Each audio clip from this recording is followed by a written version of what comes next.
Howdy guys, and welcome back. So today we have Jason from the Strength Guys today.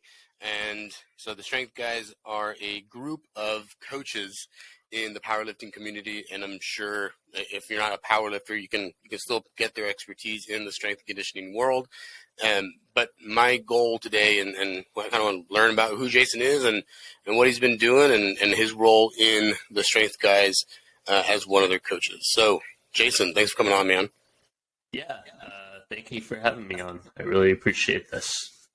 And so, Jason, go ahead and describe to me a little bit about, I guess, where you started with the Strength Guys. Yeah, so I started the Strength Guys when I was 19. I just finished my first university education, which got me the title of personal fitness trainer certificate from Mount Royal University in Calgary, Alberta. And I decided that I wanted to go back to school to pursue more knowledge in the area. But I had to take chemistry and advanced math. I didn't take those in high school, so it just kind of felt like a wasted year because I was taking what I really should have taken in high school.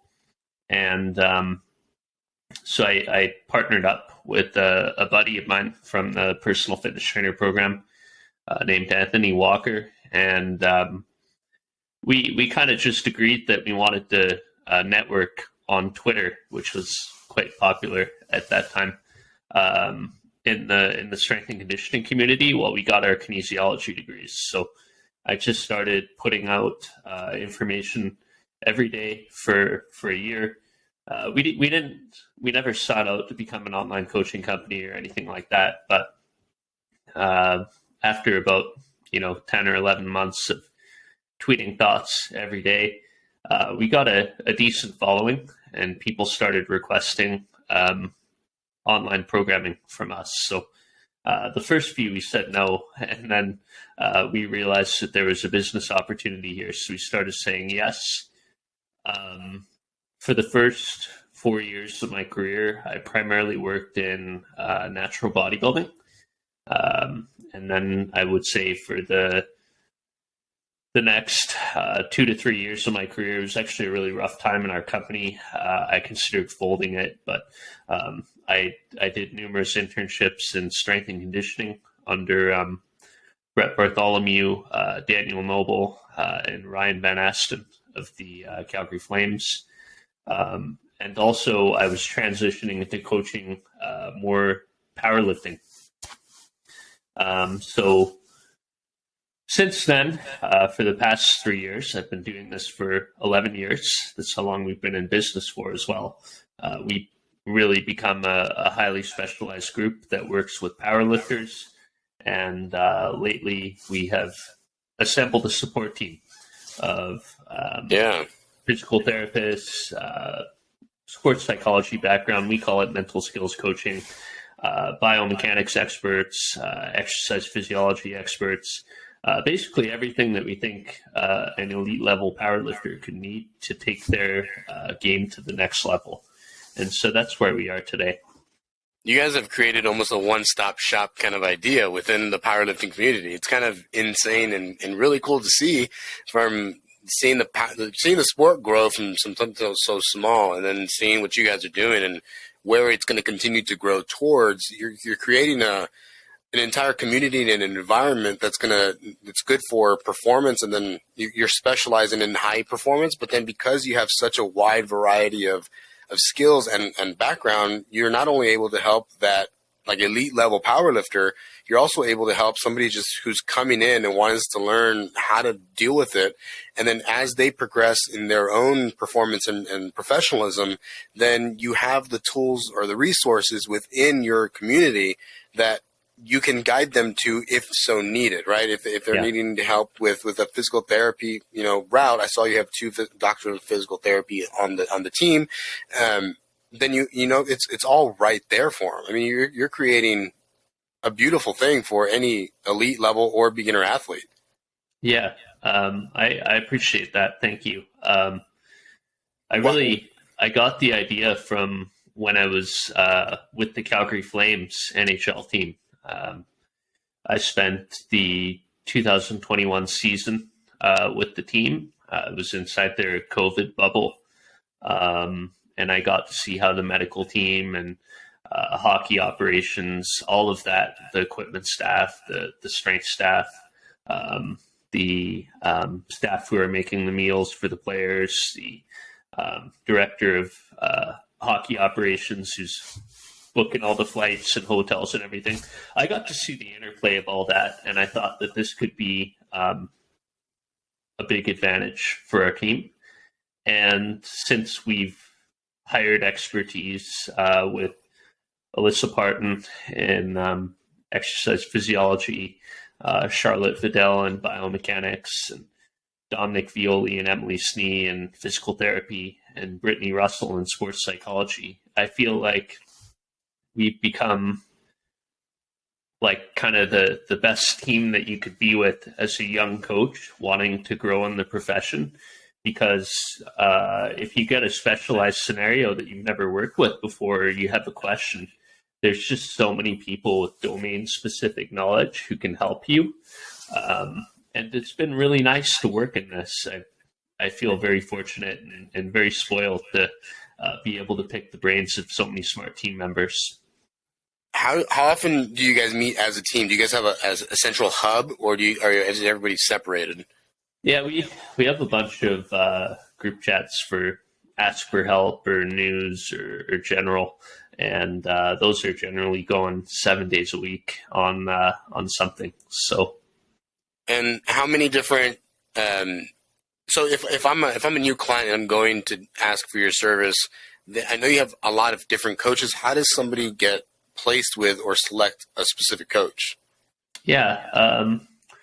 Our group is fortunately doing quite well. So many of our coaches are currently at their perceived limit of how many clients they think they can work with while maintaining quality. So by virtue of that, it kind of eliminates some of the coaches from the question. Second, if a client wants to train with our group, they're welcome to request a coach, right? Always welcome to do that. And if someone doesn't request a coach, then what I do is I read through their form, I interpret their information, and then I try to match them with the coach who I think is going to best fit them, whether that's on a personality level, whether that's on a performance level, or it's like a geographical location. Because we have coaches in Europe, in Singapore, Canada, and USA, and now Great Britain as well. So, we have people in your section of the globe, hopefully. You guys are dominating this field. I mean, you guys are all over the world. I mean, that's for any. I always had this perception of the coaching community and how it was, especially in the strength world, it was so difficult to get up and running, and then it never seemed real for it to be a large organization. I never saw the way it could happen, but I mean, you're in the middle of doing all of it, man. It's so cool. Yeah, thank you. I think Renaissance periodization did it really well, and I think that Stronger by Science with Greg Knuckles, Team 3DMJ, Reactive Training Systems, Juggernaut. I think these are all teams that have kind of come before us in building a really big ecosystem and infrastructure, and probably the way that we're doing it is unique based on our vision. But it feels like we are actively taking steps towards the way that I feel powerlifting coaching should be, which is very professional. And the sport is growing so much that I don't think we're dominating. I think we're doing very well. I think a lot of people are doing very well, just because powerlifting is at that level now, which is super cool, and it's super exciting for the future. And so my perception of a domination, or what I mean by you guys dominating, is I can see, navigating your website, the level of professionalism, keeping a high standard of coaches I think it doesn't matter the amount of growth necessarily. It's just like the opportunity for growth. And I think that the way that we create that is by having the highest quality product possible, right? That's in any Yeah. field. It might not look like it's growing so fast, but you know what? We have the highest standard of stuff. And because of that, and we have the highest quality of people around us, because of that, we will get there. Whether, it takes 5 or 10 or 15 years, we're thinking long-term, right? And so what is the long-term vision of the Strength Guys? Yeah. Right now, I'm working on improving our services. So I already redesigned our nutrition service where we have 3 registered dietitians who are helping to lead that. And now we're redesigning our training service. And at the tail end of 2022, I feel that we had a few difficult consultations, and I think as a coach, it's okay to admit that you don't have the answer, or to lose a client only under the circumstance that you're going to learn from why this happened and solve it for next time. So we had a few difficult consultations, and it didn't sit well with any of us. We knew that we had to find out what we were doing and what we were doing wrong, and what we could do better. So we conducted an interview process where we talked to numerous experts in the field, asked them just for their criticisms of our training approach, how they see the problem of improving performance, and just kind of doing our research on how we could align with current best practices again. And do you mind if I ask you what that difficult situation was? I can't disclose too much about client consultation. I think that has to be private. But yeah, basically, I feel that our style of training was not matching up with numerous high-level individuals who had signed up in our group. It's still working for many good athletes, but it wasn't working for these people. And so I think that we had to make some changes so that we can get it to work for these people in the future. I think that a lot of new coaches, especially online coaches, I think it's a very difficult form of art and science to combine and then execute very well, because there's a lot of factors involved, right? We have this athlete who you don't really get to track all the time, that you're not there with, that you can't give immediate feedback with. And we know that giving that immediate feedback, saying, either changing the weight on a squat, or watching somebody, they're trying to hit a set of triples and you see their first rep and you're like, well, maybe let's go ahead and cut back. Let's not do those second 2. Let's go ahead and cut back the weight and then make that change. You don't have that opportunity as an online coach. Yeah. So I think the opportunity that you have as Jason is, a lot of new coaches who are coming into this field get to learn from our mistakes and from our successes, right? And so I think it's important for other people to realize that even people that are on this large platform or have this large amount of experience still experience issues, and then how they navigate the solution to that issue, right? And you guys didn't just back down, but you guys ended up, talking to other people. So what steps did you take following this interaction that made y'all better? Yeah. So first step, you just listen to what people have to say, even if you don't like hearing it. I think that was an important part for us. From there, our process was to consider the criticisms that we received from the experts that we've interviewed, and to break down every aspect of our training approach, and also approach to communicating with clients, and all of it.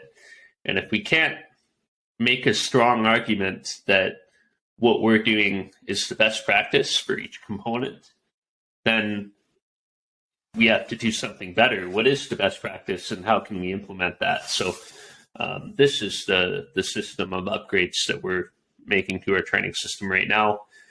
I think in the grand spectrum of things, it's pretty small upgrades, because obviously we wouldn't have a positive reputation if we were doing bad with everyone all of the time. You know what I mean? We've done many good things with many people too. But things like having more flexibility in the training, using systems to help athletes make better decisions, being less specific with training when we don't need to be so specific. Stuff like this, changes that we're making. Maybe biasing training towards more intensity instead of more volume now. So yeah. That seems to be the trend, I think, now. Like, everyone's moving to this very short 4-week cycles with high intensity, and then, you constantly reset. It's a very high rate of return. And how do you feel that high rate of return and that high intensity is going to be able to maintain an athlete?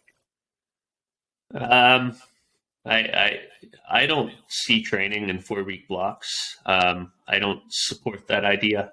It is very common, but I see training as a fluid process where from one mesocycle to the next, there's very small but meaningful differences. So I think there's still a range of different qualities that need to be developed for powerlifters to perform well, right? You need to achieve hypertrophy at some level, because you need to have more contractile proteins, I think, to have a greater force production capacity in the future. You need to have a good work capacity so that you could perform, recover from, and adapt to hard training.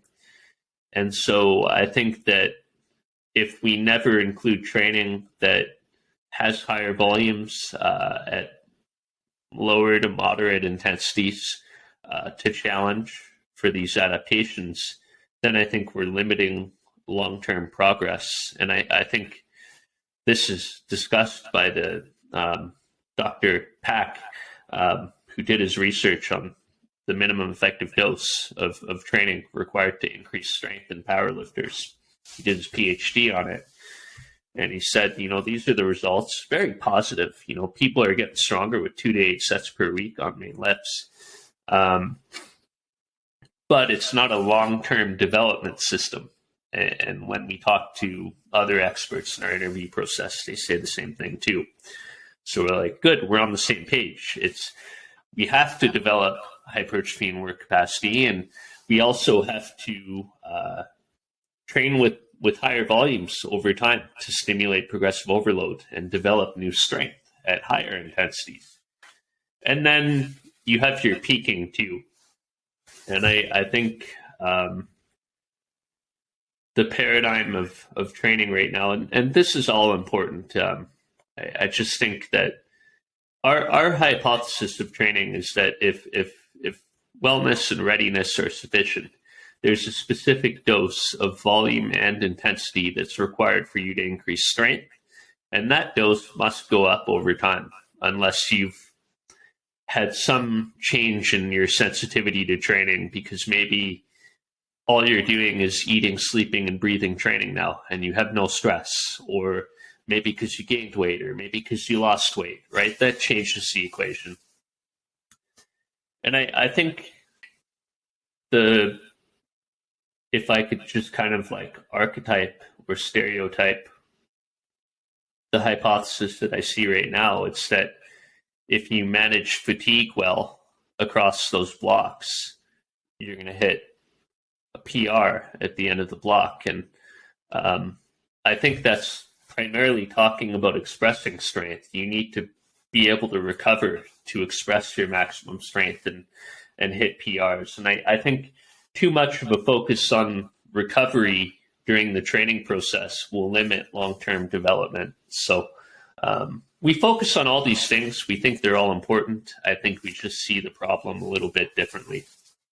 That is a little bit different. I mean, recovery seems to be a very important piece of the puzzle, right? I mean, if my master's focused on athlete monitoring, so we focused on trying to look at what is the maximum dose, or the appropriate dosage that I can get the maximum result for a long period of time. And so we were looking specifically at weightlifters rather than in powerlifters, because the head exercise physiologist and the guy who ran the program was the head exercise physiologist for Team USA, Dr. Mike Stone. And so he looks at periodization overall and how it's structured.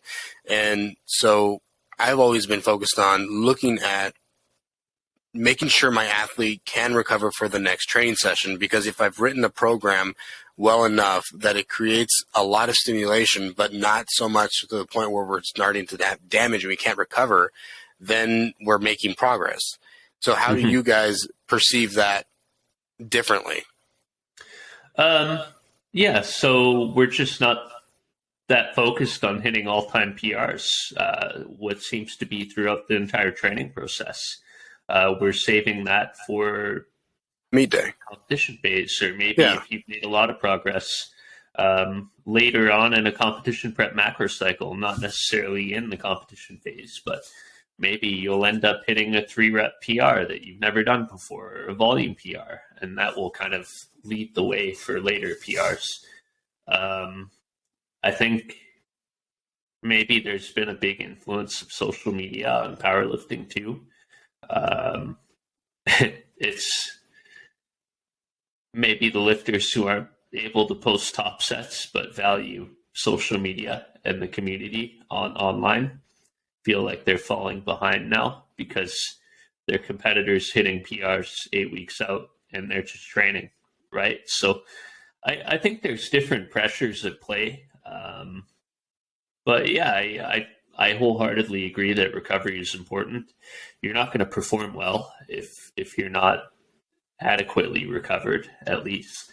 And if you're not performing well, then you're probably not going to improve your performance. So logically, all of that makes sense. But the perception is not so short-term, it is more long-term, which is ultimately that we're training for meet day. It doesn't matter if we're hitting a top set single and a new PR 4 or 5 weeks out. That's real cool, right? But if we're not timing that appropriately, by the time we get to meet day, then that PR that you were expecting to hit on maybe a second attempt is now a 9.5 RP, and you're not going to be able to take a third. So then what was the point of hitting it 4 weeks out, right? So it seems like you guys are fairly, I mean, it makes logical sense. Like we're not trying, and I guess it does look good when you have a group of people around you and you're in the gym and you have social, and social media is so impactful, and you can grow this audience that you want to take these videos and then post them and you can share with all your friends. But ultimately, when you get to meet day, there's an injury, or there's something else that's not lined up for ultimately what you're training for. Yeah. And I would say also, like, when we do go for a really heavy top set or an AMRAP set, it's done very strategically, because we're trying to figure out something about where the athlete's strength level is, so that we can plan our strategy for their meet or for the remaining weeks of competition prep leading into the meet. So I think our reasons for doing this may be a bit more strategic than the norm, but it's so hard to speak against what's general too, right? I know I'm just stereotyping everyone on Instagram right now who does top sets every week, and but it just seems crazy to see. I mean, I've been out of the community for a little bit, and when I'm still watching everybody, right? I'm just watching from behind the scenes now, and I see people hitting just insane sets week by week, and it just doesn't seem sustainable in terms of recovery and injury to me. And I like that you guys have this logical, strategic approach, I think, which is there is a science to this, and there's a lot of research to support the reason that we do these things. It is not for just the Instagram post. It is for performance. And if our goal is to win and our goal is to be our best selves on that platform, then there is a structured game plan to get there. I like that. a lot. Yeah. Just trying to give our clients all the advantages possible to succeed at the end of the day, right? And how different coaches see that problem is, it's up to them. And certainly this kind of social media powered, emotionally driven top set approach has led some younger lifters to do absolutely amazing things. Do I think that it's sustainable over the long term? I think that if there are not adaptations to that athlete's training program over time, it will lead to prolonged plateaus. I think as you age, you won't be able to do that as often, right? Just the reality of aging. And if you have an injury that becomes recurring, then it's going to be difficult to train that way as well. But you could say the same things about a volume-driven approach, right? I'm fortunate to coach Taylor Atwood, who is the number one ranked powerlifter by any points formula in history. And I've trained him for almost a decade now. So from after his first competition to now, I've trained him throughout his entire career, along with my colleague Ben Esgro, and I've gotten to see the changes in his body to reaching the peak, and we hope to get back there and continue on, of course. But Taylor's, unfortunately, as he became a dad, and he's 34, and he's probably done at least 2 million kilos of volume total in his powerlifting career, which is more than Yeah. more than almost everyone.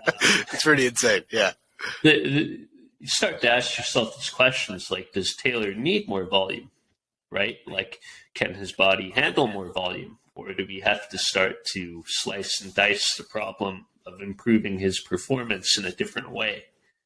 And so, yeah, I'm not going to be on here saying that our volume-driven approach is perfectly sustainable for the rest of your athletic career. I think there's going to come a point where it's going to help to get the best out of you, but then it's going to have to change. And right now, we're really in that process of exploring how to optimize changing out of that approach into something that will allow athletes who are older to continue to succeed. So what does that look like? I mean, how much reduced volume are you guys looking to make? Yeah, it's not like I think this is an iterative process. When Taylor was like coming up, we had very consistent training, and so you could say that the last peak in volume that he hit, we tie that to like, we achieved this result after we hit this volume at this intensity. So in the next prep, let's try to do that volume for a few more weeks before we deload, or to increase that volume a little bit, give him some progressive overload somehow, right? Whether we extend the block or we do more volume in the block. And after you have a period of dealing with some injury issues, I think all that previous data just becomes a neat historical fact. The fact that Taylor did 52,000 pounds of squat volume in a week before 2019 USAPL Nationals is not relevant to how he's training today. That was almost 4 years ago, right? So we have to look at what he's done lately and then iterate on that. So you get into the question of, what's he tolerating, and how much training can we add? How are his confidence levels doing? What other things do we need to work on in his program? Maybe physical therapy concepts or whatnot.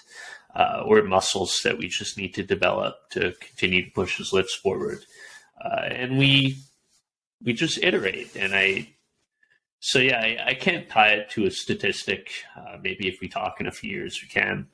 Um, I can tie it to an analogy though, which was from um, Jordan Fagenbaum and Mike Teixeira. I haven't listened to this podcast where they spoke it, but my mentor Matt Gary told it to me, and he basically they're likening athletic development to an hourglass, and if you were to flip an hourglass on its side, you would have a wide end, a narrow middle, and then another wide end.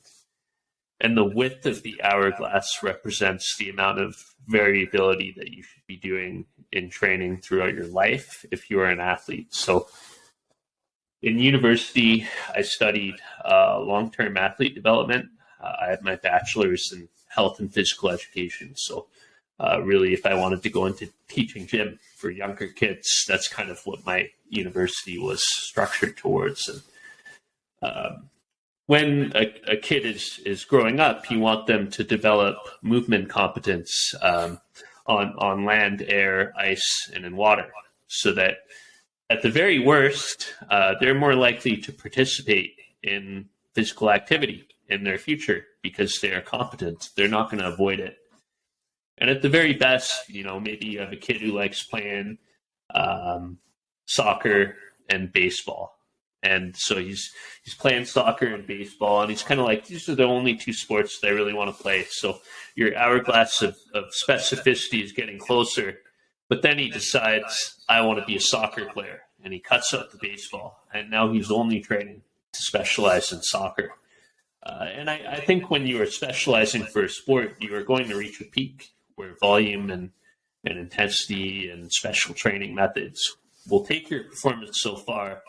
But then aging, career-altering lifestyle change, career-altering injury could force you to open that hourglass back up and start adding more variability back into the training. So, and this is because it is now necessary. You can't train as hard. You can't recover as fast.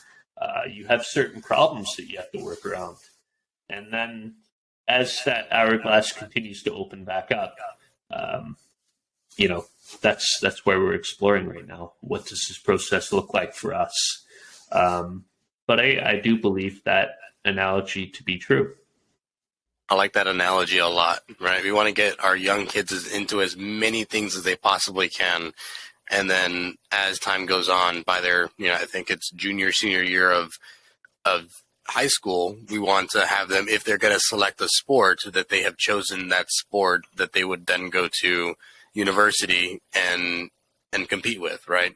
And then as we get older, we do end up leaving that sport, or we need to add in extra rehab and prehab, and we have to look at all these other extra details that end up, overall it's more work, but it's less work inside that specific sport, right? And yeah, all these things are supporting that sport if I want to continue to compete in the sport, right? But ultimately, I'm not necessarily just looking at the sport now. I'm looking at, what are my hips going to be like when I'm 60, right? I need to make sure that I can have this range of motion and these smaller intrinsic tissues healthy, so that not only can I perform my squats now, maybe instead of 3 times a week, maybe once or twice a week, and also be able to play with my kids and sit at the desk and not hurt my body, right? And I think powerlifting is a really cool thing that it can continue to be done in the future as we continue to age. And it's still, it encompasses, it allows people to focus on their sleep and all these other habits that ultimately benefit their life, both in the gym and then outside of in their daily lives. Yeah, it definitely becomes more punishing when your nutrition or sleep isn't on point, and then you get under a heavy barbell. It feels like a brick, right? So yeah, it feels pretty rough to be drinking and then try to go squat something. It doesn't feel too good, man. So different college days versus in the 30s, and I can imagine in the 40s or 50s. So I guess we'll see when we get there. I mean, but even then, you still have these athletes. I forget his name, that are in their 40s and 50s, still setting world records in the open category. That just, it seems there has to be, if we can still be doing it at that age, then there's a method to this madness that allows us to still be healthy and compete well. And finding what that is ultimately a long longitudinal study that ultimately you guys have the opportunity to, because you have so many clients and you've been in existence for so long. Yeah. Dave Ricks and Jennifer Thompson. Yes, thank you. Mind, also, one of our group's new clients, John LaFlamme, comes to mind as well. Just super strong people in the masters category at different age brackets, and still getting better, still performing at a really high level. I would say Susie Hartwig Gary is in there too. So there's definitely examples of elite masters level performers. And I think helping that audience is a fascinating challenge. Have you guys been involved? I mean, I know you mentioned a couple names there that you guys have helped, but have you dealt with any of the your older population clients, and what does it look like for volume for them? So we're starting to work with more of them. I would say, really up until the last 2 years, the average age of our clientele kind of mirrors my age more. Now we're starting to work with more younger competitors and more older competitors. I think because they've seen what we've achieved in the sport. But yeah, I would say that like Dr. Pack's PhD research on the minimum effective dose has to be very applicable, right? You want to find the minimum effective dose for these people to improve strength relative to where they are. And I mean, one set is the logical starting point, right? Like that's the lowest you could do. So let's say theoretically doing one heavy set is enough to improve strength over time for someone. Then you could add in 2, and then you could add in 3. But I think the process for helping these people is you have to start by aiming for the minimum effective dose. And then from there, you can iterate on it and monitor the athletes, see what they're tolerating, see how performance is, and make your adjustments. And then start to get a better understanding of how their performance actually responds to your training. I want to know more about this research study. So if afterwards you can send that to me, that'd be wonderful. Or I can find it, I'm sure, on Scholar, Google. Yeah. But it does, I mean, it seems like a logical approach. And so does Dr. Pax work within the strength guys? No. Just a reference. Someone we really respect. He works, he's at a university at Southampton. He's currently doing a study on deloads, and he also works for Team BioLane in the reps research review. I'm not sure if he's co-authoring that or if he authors the entire thing, but and I think he also works with Stronger by Science with Greg Knuckles too. So wow, very cool. So yeah. Because you mentioned the deloading, when does somebody start a deload? I mean, there's so many different, I've spent a lot of time thinking about this in the past few weeks, and I think with a deload, you have numerous times when you might do it. One is, let's say, training's going well. You are 4 or 5 weeks out from your competition. You haven't deloaded in like 3 to 5 weeks. Are you going to just continue to train without dropping the volume and intensity significantly all the way until the competition? Or are you going to take a pit stop just to refuel, recharge battery, and then do your final push, right? So this is a scenario that's a really good one because you have options. I think the safer way of doing things would say, let's do a pit stop, because you don't want to be 3 weeks up from a meet and just absolutely buried by fatigue, right? So that's the first one. Second one is you need it. Maybe training was going fine for a few weeks, but then you had a week of bad readiness, and training just buried you for whatever reason. You just feel really in the thick of it. A deload week will help you to regenerate from that. And I think that this could also be lift specific. So maybe my lower back is just getting really tired from all the squatting and deadlifting I'm doing. But bench press is great. Just train bench press through, and you could deload squat and deadlift. We can deload bench press when we need it. And then I think there's just like a predetermined one. Like I think the longest block I would do for someone is 8 weeks. That's a pretty long block, right? So if it's been 7 weeks of loading or 8 weeks of loading without a deload, just say as a precautionary measure, it's time. So those are kind of my 3 scenarios of when I would deload. In terms of how I would deload, drop volume by half, whether it's for one session or for a week, and reduce the RAR-based RPE by like 1 to 2, maybe the percentage by 2.5 to 5% of the 1 rep max too. I like the 3. I mean, I think it's a moving target. It's specific, and it's just safety, right, for the long-term development of that athlete. I like those a lot. I think that anybody can definitely use those.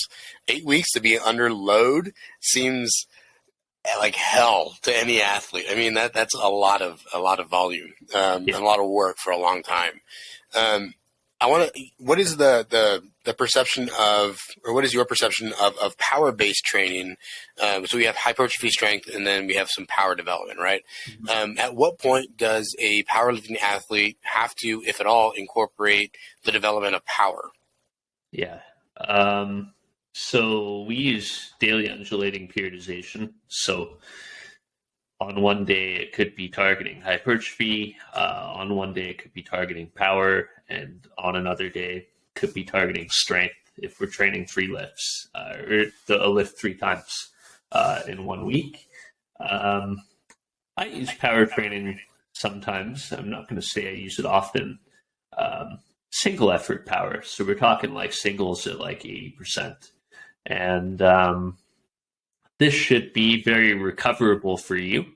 It should allow you to move the weight very quickly. And I think it's a heavy enough weight that if we continue to increase 80% up to 90%, this should transfer to how fast you're moving something like your opener, right? So I think it's a transferable load as well. And I will integrate that type of day as a 1 day deload if I think someone needs a break, or maybe their training scenario is not good, because I think it's very recoverable, but it's also still valuable practice. I may also integrate it if I am adding a day of training frequency in for an athlete. So when you add a day of training frequency in for a lift, that's the biggest increase in volume you're going to make. Realistically, unless you're adding like 3 or 4 sets per movement. So you got to start light so that you're not spiking workload and causing some sort of overuse injury to flare up. So I may say, okay, like someone's been squatting twice per week. Maybe they're doing 3 sets of 5 at 80% on day 1 and 4 sets of 3 at 85% on day 2. Let's do our 3 sets of 5 at 80% on day 1. I'll start them off at 3 to 5 sets of 1 at 80% on day 2, and then we'll do our triples at 85% on day 3. And let's ramp intensity from there. So it's basically putting in that 3rd day of training, but very, very light, like very recoverable, very light stress demands. So that's another scenario when I would do it. I think another scenario is when I've had to teach athletes to exert themselves fully under the barbell. It's hard to call attempts in a meet when someone's opener is moving slower than their 3rd attempt, right? And you think, why would that happen? It's because they're not moving the weight as fast as they can. And sometimes a cue is not enough. It's not just me saying you need to go faster. Some people don't understand that, right? You need to put them in actual training scenarios where they could start moving the weight quickly whatever that weight may be, and then ramp it up so that it becomes more specific and transferable. So those are the 3 scenarios where I would use power training and where I have used power training. I like them. I like that a lot. I think teaching, especially new athletes, what it is to move fast underneath the bar or move aggressively underneath the bar is insanely useful knowledge, and it teaches them a lot. I mean, we've seen that 80%. I mean, it's a good number to use, and I don't know if I would assume that we've seen through a lot of research that 80% is the point where we have our peak power without a decrement in technique, right? So 80% is a solid number. I think Dr. Blazler and Dr. Stone out of East Tennessee were the ones who did that research there. So a valid number indeed. And so meet day stuff. And how does somebody look at, I think there's a rule of thumb that I remember. It was your first attempt should be something that you can triple, right? Something that can be safely done for a set of 3.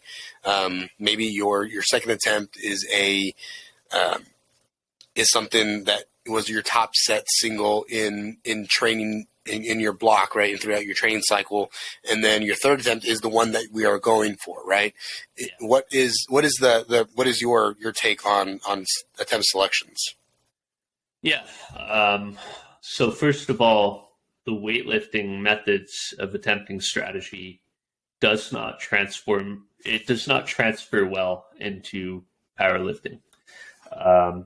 If you are taking your second attempt at or within 1 or 2% of your PR, most of the time that means that you're probably not going to make your third attempt, and the stats back that up.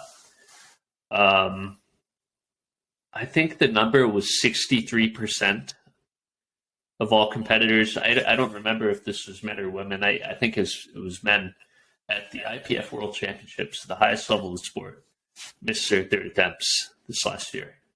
My God. That's crazy. So that's insane. You're like, okay, well, if I'm in the 37% of competitors that made my third attempt, then I gained ground on all of the competitors who missed, right? Yeah. So you've only got 9 bullets in your gun, and you want to use every bullet on meet day. You don't want to miss, and you don't want to max out on your second either, because unless you have superhuman work capacity, if you have to grind a second, you fail a third, you got bench after, and then you got a deadlift, and you end up grinding a second deadlift, you're not going to have a lot of energy for your third attempt, right? You just simply went too heavy, and you are mentally and physically exhausted by the end of the day. And so the strategy of attempt selection that I employ is from Matt Gary.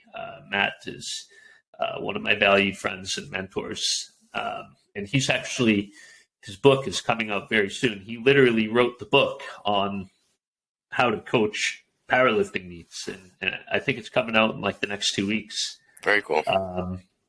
Opened around, usually your best triple is 90 to 92% of your 1 rep maximum, and then take a second attempt 94 to 96%, and then take what's there on the third attempt. And Matt Gary likens it to The Price is Right, where you've got 3 chances to spin the wheel without going over 100. You want to get as close to 100 without going over. Otherwise, you get nothing.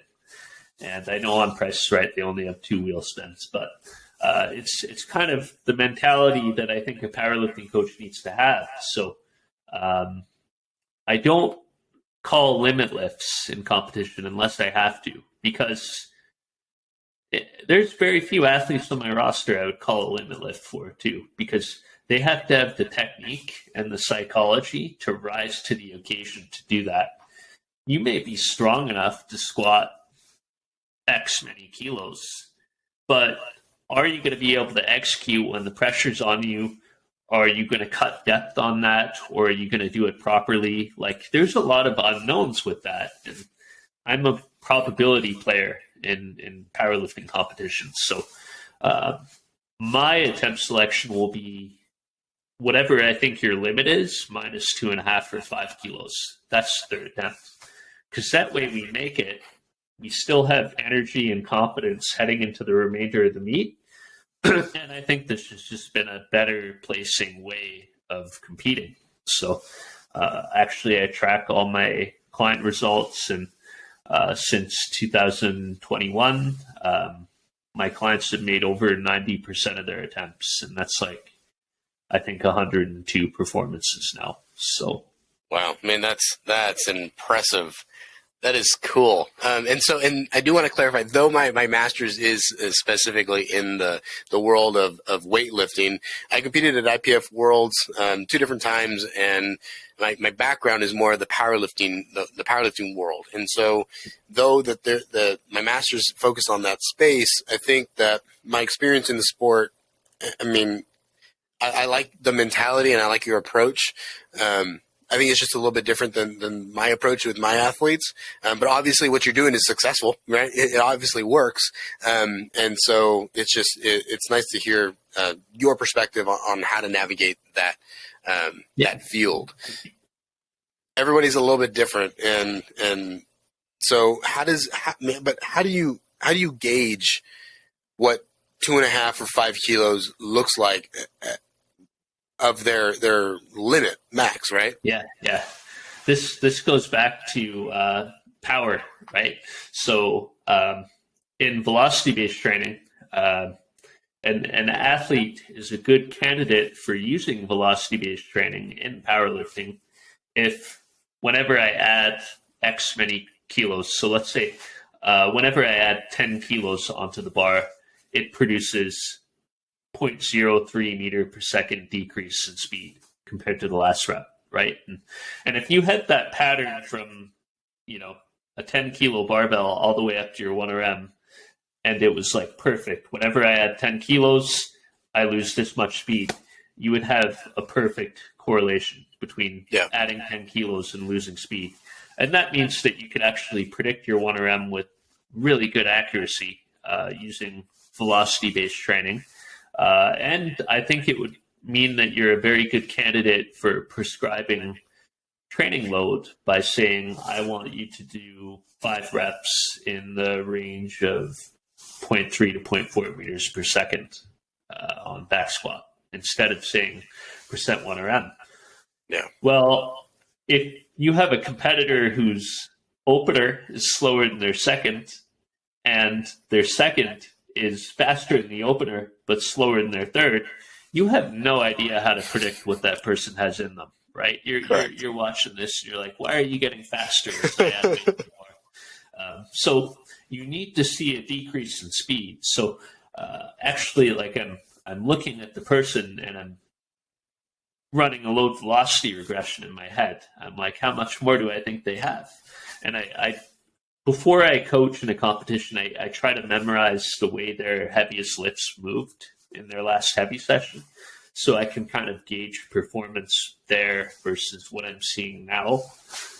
I think another one is you have to look at the technique. Like if I have an athlete who just bombs depth on their opener, they go way too deep, and then on their second attempt they do that again, I'll be like, their depth is really volatile today, and maybe I should be an extra 2.5 kilo conservative on the third because their technique does not look locked in. Maybe in a perfect world, she can squat 180, but 177 is a better call today. It's higher probability. So the third thing I'm considering is also what the scenario is. I try not to call attempts based on what other competitors are doing in most cases until we get to deadlift, because that's when we're determining the final order of placings. But if I have a competitor who needs to maximize their total on squat and bench press, then I may push them closer to the limit on those lifts. Or if we're competing for like an individual medal at Worlds or something, then we may push it a little bit more. Are you handling people like Taylor Atwood and going to the meets and handling your athletes? Yeah, it's It's something I would honestly like to do more of. I do go to the competitions. I've been attending competitions um, for 9 years now. But yeah, I think it's a really important part of our job because I think we're really judged on two things. One is, did we make our competitors stronger in the meet? And two, how did we do with preventing serious injury? Right? So those are the two outcomes that we have to really ace to justify our value to the client. And you could have a great training cycle, and if you call attempts bad on meet day or meet day goes wrong, it won't represent your work well. So I think it's a really important part of kind of putting the finishing touches on all of the hard work that we've done. I like it. How does somebody get in touch with Jason and the strength guys? I don't even know what time are we at. Almost, okay, not very far. So what kind of how does somebody get in touch with the strength guys? Like, can we just message you on Instagram? I also have another question about form, but yeah, they can follow us on Instagram at the Strength Guys. We're on Facebook, facebook.com/the Strength Guys, and our website is www.thestrengthguys.com. I'm not currently accepting clients, but if anyone is interested and would like to speak to one of our coaches, we do have many coaches who are taking clients on, and we can introduce you. Even though that was kind of like we're going to do a mid podcast plug. Okay. So then I have another question about how you guys mitigate being able to push somebody into a new 1 rep max, right? Meet day and still not put that client or athlete at risk of injury. I mean, there's a lot of injuries that are involved, and then getting to that point, you don't really know what's going to break down, right? So then how do you guys maintain the biomechanic efficiency of an athlete? Yeah, this is a very involved question because athletes are adaptive organisms. No one prep is going to be the same. You could have a program that went really well last time, but now maybe the athlete is using their lower back a little bit more on squat, and that's causing an increase in recovery times that's affecting the deadlift training negatively, and you're 4 weeks out, you don't have time. That's the problem you got to solve, and you got to problem solve because it ain't what you did in the past, right? Going back to that is not applicable in this scenario. So we're constantly dealing with shifts in the athlete's state, evolution of what they need to progress. And I think the fundamentals are load management. So in a competition prep, I think that's when you're most likely to get hurt, right? You're trying to peak performance and you're pushing it. So having a deload every now and then is a good idea. I think also technique is really important. So Susie Hartwig, Gary gave me this rule, and I loved it. It's just if your form breaks down on 1 rep and you can't fix it by the next rep, you have to stop the set. And then from there, if you have to do that, you can perform missed lifts as an extra set or two after your work sets, right? You can get the work in, but with greater quality. I think also prescribing training further away from failure could help to reduce the risk a little bit, but not really of overuse injury. More so of like, if we're training at RP9 and someone's lower back is like flexing and rotating on a deadlift, well, that's not a suitable training load. Yeah. I think managing volume to an extent is good because I do believe there is a specific dose of volume and intensity required to get stronger, but there is also a toxic dose of volume and intensity, right? If you overdo it, you're not going to get stronger.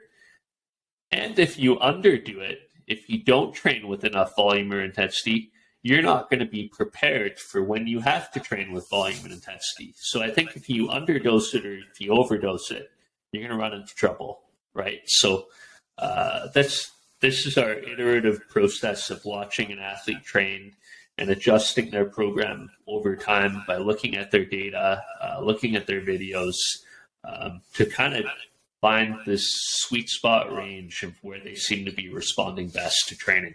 And then we try to scale that and iterate on that moving forward. So I think during the competition prep, those are the big ticket items for preventing injury. Another one that I would add is better athlete decision making and better flexibility in a training program. So if an athlete shows up to training tired and really sore, and now they're having to compensate because of their soreness and move differently, you should probably just train that lift tomorrow, right? It's just a safer way of going about things. If the athlete has to train under those conditions, but it's probably not ideal to do the prescribed training, how can they modify it to still have a productive training session? So providing them with other options to be flexible. I mean, how often are you communicating with your athletes? I mean, you're communicating with your athletes. It sounds like, daily, right? But then also in extreme detail. I mean, and changing it on the fly. Yeah, usually once per week. I try to develop systems so that during the week, the athlete is supplied with the instructions and the knowledge to make these decisions themselves. Of course, it would be ideal if I could just watch all of them train in real time and help them make these calls, but I can't. So I try to give them my logic as they go to the gym, wherever they are. And then, if something comes up in the middle of the week, I definitely encourage them to let me know immediately, too, so that we can modify. Do you guys have your own app, or is it like a WhatsApp kind of thing? Are you doing GroupMe kind of thing? So when I first started, this was like Taylor Atwoods and I, it was our second year working together. It was going to be our first world championship, and we wanted to leave no stone unturned. I was kind of operating on a hunch that having data of what he was doing in training would be really important. So I taught myself how to use Microsoft Excel, and I built a system that we now call our athlete management system. So basically, we write our training in a really nice looking printable sheet, and off to the side of that, I have a bunch of formulas that read the sheet and extract data from it. And then we track it in a data table over time. And I'm now building out the 7th edition of that. So we've just been iterating on this Excel system or this Google Sheet system over and over again. I've used it now as my working platform for 9 years. So I've experienced its peaks and also the areas where we need to improve it, and just constantly trying to make it better. There are some amazing apps out there too. My Strength Book, especially, it's a company I used to work for as well. Very cool. It's an awesome product for online strength and physique coaches. I highly recommend it. But for us, it's really important to have that ownership over our working platform so that we can continue to be innovative rather than requiring someone else to be. Rather than being dependent on them pushing a boundary and not being satisfied, you guys get to control what you want to change. It definitely is nice. I did the same thing with learning the Excel and taking classes and figuring out, I like the class on YouTube and all that stuff, and figuring out, what formulas are going to make it best so that I can create this automatic system that I can give somebody that I can pull data from and then ultimately make their next blocker system, the next iteration that much better, right? Yeah. It's a fun process. It's also sometimes very irritating at times when you just doesn't get what you really, really want. It's variable, but it's fun. It's gotten a lot better with ChatGPT since that's come out. I have some formulas and sheets are like 8 lines long, like they're like a paragraph, and maybe I misplaced a bracket somewhere in there, and there's like 50 brackets. So it's like, where did I misplace the bracket? And before ChatGPT, I would have to go through and manually test. I would have to go through bracket 1, 2, 3, 4, 5, and see which one was working. And now I could just copy that 8-line formula, put it in there, and say, where did I misplace the bracket? I'm getting this error, and then it will fix it for me. So it's been a very helpful tool. I also use a service called the Excel Chat Concierge Service. It's a team of dedicated spreadsheet experts. Pay them 50 to 150 US to code me some advanced problem that makes our coaching systems better. So no way. It would save me like 20 to 30 hours of figuring that out myself, and I highly value them. That's a really cool tool that I am going to steal from you. I like that a lot. Yeah. It saves hopefully an army of strength and conditioning coaches will go to them and give them business because they deserve it. Well, good for them, and it's a skill that I definitely don't want to have to learn. Right? It's hard to know all these things, and as a business owner, you have to learn to delegate so much and find these new resources to ultimately save you some time. And talking to so many different business owners, though, I talk to a lot of coaches and athletes. You're also somebody who's gone through the struggle of creating and seeing through a business, and that itself is its own challenge that people, I don't think, can always appreciate. So, you said a little while ago at the very beginning, there was a time where you thought about folding it. Yeah. Why was that the occurrence, and then why did you not? Yeah.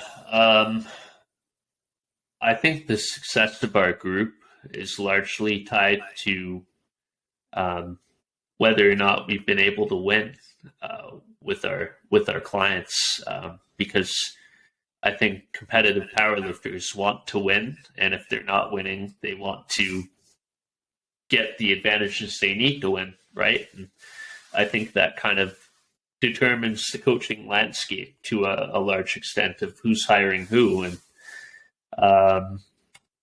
we weren't getting the results. Like, we were a good second place team, but we were kind of underperforming and not able to win our first world championship. And really, when Taylor Atwood won his first world title in 2017 in Calgary, in my hometown, that process it really changed things for us. And ever since then, like year after year, we've had our best year in business. As Taylor has continued to do very well, I think many other lifters have caught on that our process is working for him, and they want to have this process as well. And I just think it's very influential for people. So, during our dark days, we weren't pulling the results. I kind of felt lost with how to get the results. And thankfully, with the help of Ben Esgro and others, we were able to really resolve that problem and get the ship steered in the right direction. Congratulations. We were talking about earlier about the issues maybe that social media can bring, but it's also obviously the beauty that it brings as well. It gave you guys an opportunity to have a space for a marketing department that you don't really need to almost pay for, right? It gives the opportunity for someone who is just starting off, maybe their own coaching business, their own space, that they can, really do something, so long as it's a valuable product, right? And then you have people that support it, and then will continue to feed into it. So I know you said you've been in the strength and conditioning space for a little bit, but why choose powerlifting? Why go this route? Yeah, being a powerlifting coach is uniquely exciting. I would imagine that weightlifting coaches and also track and field discipline coaches feel the same way, where the work that we do with an athlete we're part of the competition on the platform. Of course, it's the athlete who has to execute and has to do the bulk of the work, but it's my training strategy that I gave them that's out there, and it's my call to make on their third attempt. That's going to be make or break our meet. Like it's I feel in the game, whereas in sports, in team sports and field sports, the strength and conditioning coach can have a world-class off-season with the team. But if the team isn't in sync on the field or on the ice, their passes are off, their timing's off, they're not remembering plays, doesn't matter. Still be the worst team in history, right? So there's not that transfer of what you're doing into the gym, into competition as directly.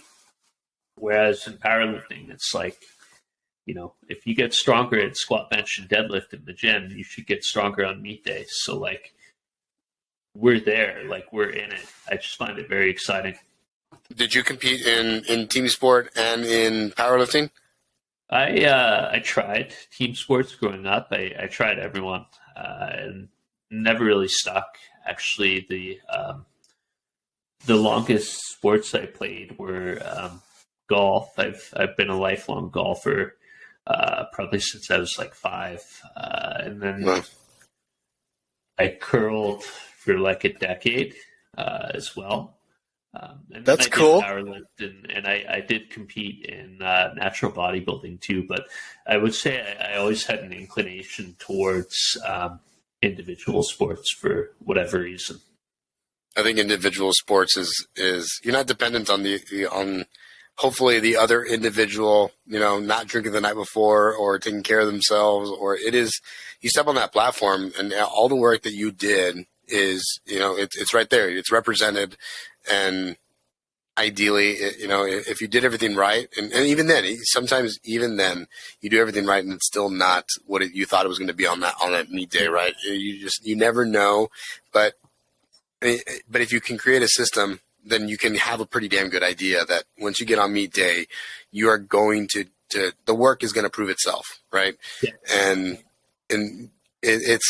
I think it's the best form of competition. It's kind of a 1v1, but it's also like a competition within yourself and keeps you honest and keeps all other people around you honest. It's a fun learning process and a beautiful sport, and I think it's going to continue to grow. And you guys are right there with it, and it's cool that you guys are Kabuki strength, and you have all these like the LEFTS, you have these huge powerhouses as well, and it sounds like you guys are structuring yourselves to go down that route. So you guys have a lot of the physical portion of it, right? The training, there's a lot of intellectual property around there as well. But what is it? Are you guys looking to get into to products or materials or like your own velocity based stuff? Like, what does it look like in the future for the strength guys? Yeah, I want to. So as an employer, I felt this myself too. I got a bachelor's degree in exercise science, and I thought that was going to prepare me wonderfully for coaching bodybuilding and powerlifting, but it didn't prepare me at all. Yeah. So you spend all that money and all that time to get the general knowledge, but then you still have to get the knowledge to do what you want to do. Yeah. And I think that coaching powerlifting is almost like a trade. It's almost like cabinet making. If you want to be a cabinet maker, a carpenter, you don't go to university to get your bachelor's in biology of the forest and then expect to be a woodworker, right? Yeah. You go to a technical institute for 1 to 2 years and you get the specific instruction that you need on this is what you need to know about wood and this is what you need to know about the tools and this is how you do it. And then you get practical experience with it. I think powerlifting coaching is like a trade. I do. And I would like to build the education program that I would like people who will work for PSG in the future to have. and that I would value higher than a bachelor's degree or a master's degree because it's more specific. It's everything that you need to know to be the best powerlifting coach that you can be. So we're in the process of iterating on that. We also had a brilliant PhD student from Italy reach out to us. His name's Enrico Roma, and he works out of JB Morin's lab. And Enrico wants to help us find the dose-response relationship between volume and intensity with 1RM improvements in training. And he's a statistics guy, so he's going to help us build a database which analyzes all of our training, everything. You know, you consider we have 250 plus athletes training in the company at one point in time, analyzing all of that for years on end, and the possible knowledge that we're going to gain from this. So building a database to study our training and continue to improve our methods is something that's on our radar. And those are really the two main projects, in addition to continuing to do great things on the coaching side. I love it. Well, I definitely appreciate your time. I am gonna go in and I'm gonna play this audio outro real quick, as it's gonna take us out. I'm gonna end the recording, and then I'm gonna talk to you afterwards. But before we get off the call or the recording, any one thing that you would like to leave our guests or listeners or people tuning in, you have the platform. It is all yours. You can say whatever and do whatever you want for the next. You have your time. All right. I would just say thank you for listening, and feel welcome to reach out personally to me, Jason TSG, on Instagram, or jason@thestrengthguys.com via email if you have any questions about what we talked about in the episode. Beautiful. I love it.